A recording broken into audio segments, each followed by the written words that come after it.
Bam! How I make enchiladas.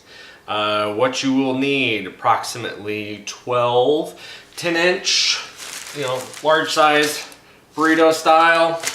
I use ground turkey. I use approximately 2 pounds. 2 large cans. I've already taken the labels off. I prefer Bush's vegetarian baked beans. You could just put the whole can in. You don't have to fish out the pork fat. It's also vegetarian. 2 cans, also delabeled, of black beans. Miscellaneous stuff. I like to use brown sugar, some barbecue sauce.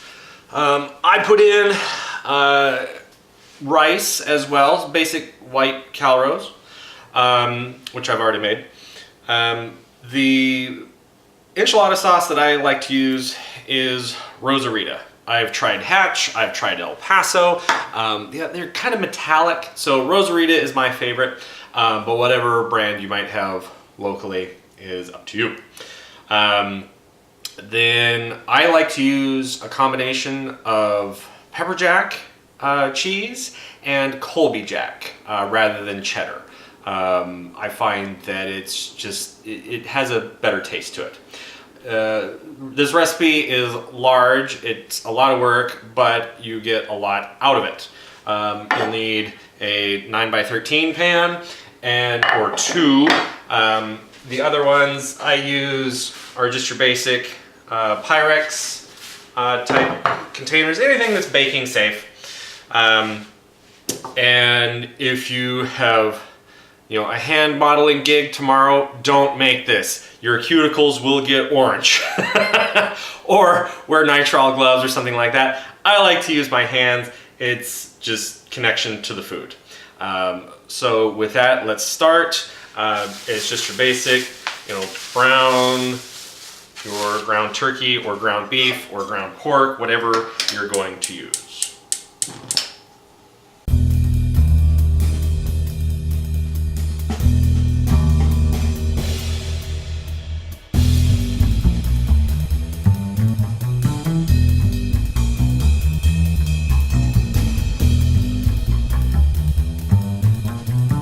The other thing that's a good suggestion, I use my wok. This is for the enchilada sauce, and you want something large enough because you'll be dredging the enchilada or the tortilla through that first to get it sauced up both sides, which is also why you don't want to have a hand modeling appointment the next day. As I said, your fingers will get orange. It's a little messy, but it's really good, so it's worth the effort.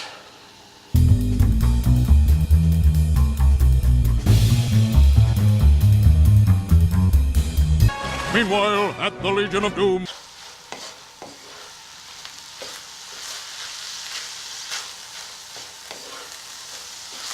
Okay, and heat off. And we're just basically trying to get all of the moisture out. There'll be plenty of moisture coming back in, but you don't want it to be a soup. That's not what we're going for. That's fine. And a little bit of fat carries the flavor. So, ground turkey.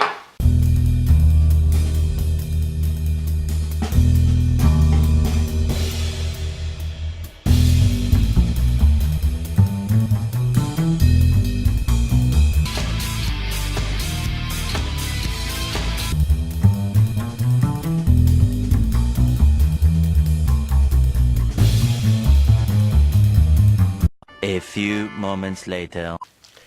There is our filling,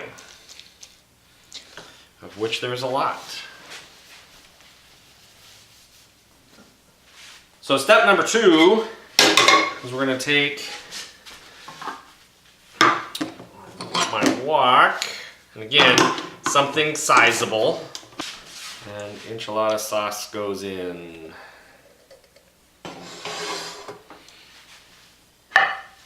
I put my pan in the center, and this helps not keeping stuff from sticking. You want to put a little bit of sauce down in the bottom first, because otherwise You don't want the enchiladas to stick.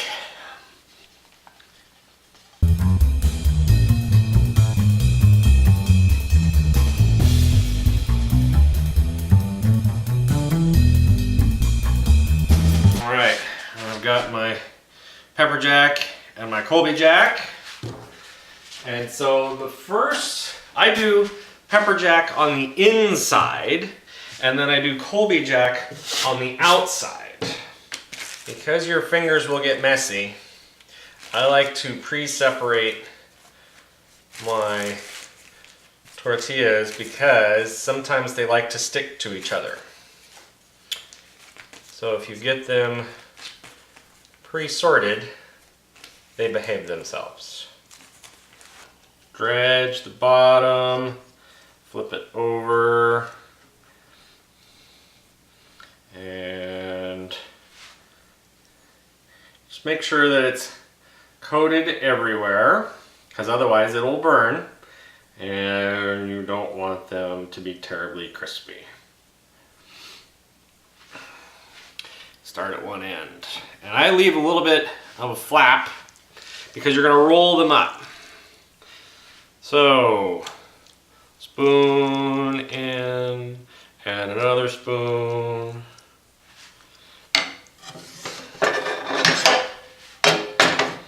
About that much. So then we're going to put a little bit of cheese in there. And then roll it. And roll it around itself. And there's one.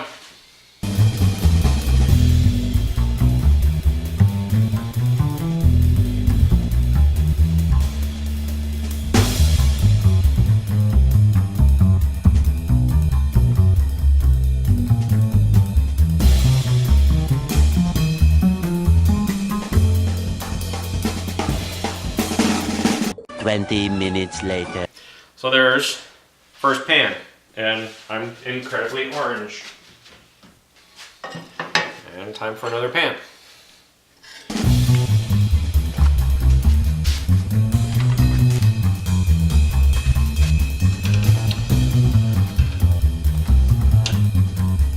Eventually. There's pan 4.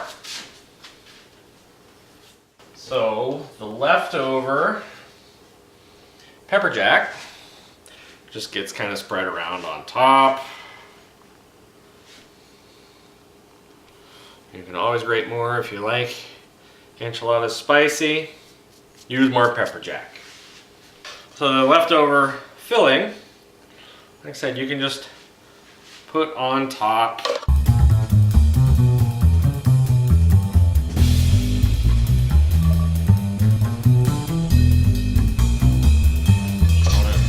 Distributed around. Meanwhile.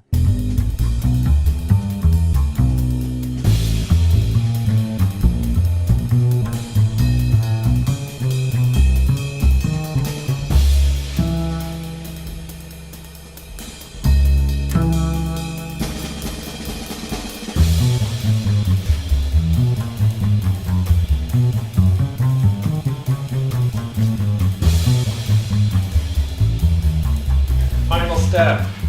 Enchiladas have cooled, and now it's just a matter of packaging them up. I've got my nice Costco bulk cling film going on, and it's just a matter of cut it up. I do halves basically, but 2 at a time. So you have 1 serving. And then it's just a bunch of surprise, rinse and repeat. So these freeze very well. And now that they're cool, they won't melt the plastic. And you can get them 4 into a Ziploc quite easily.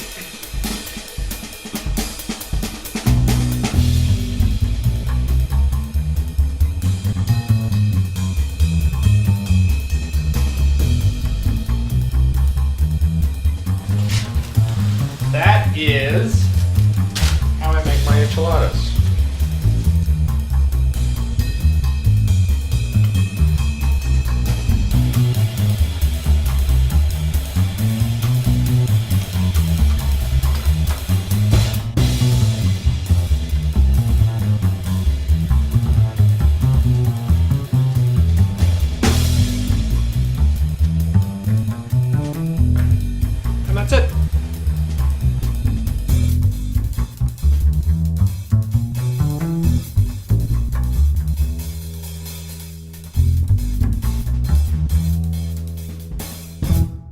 That should last for a while.